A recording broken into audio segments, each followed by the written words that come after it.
تمہارا پروردگار خوب جانتا ہے کہ تم اور تمہارے ساتھ کے لوگ کبھی 2/3 رات کے قریب اور کبھی آدھی رات اور کبھی تہائی رات قیام کیا کرتے ہو،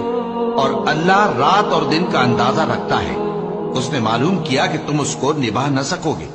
تو اس نے تم پر مہربانی کی،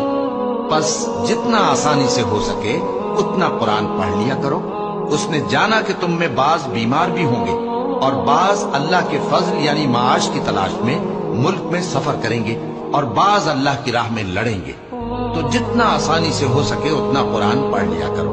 اور نماز قائم کرتے رہو اور زکوٰۃ ادا کرتے رہو اور اللہ کو نیک نیتی سے قرض دیتے رہو،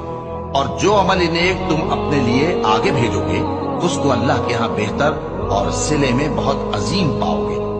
اور اللہ سے بخشش مانگتے رہو، بے شک اللہ بخشنے والا ہے،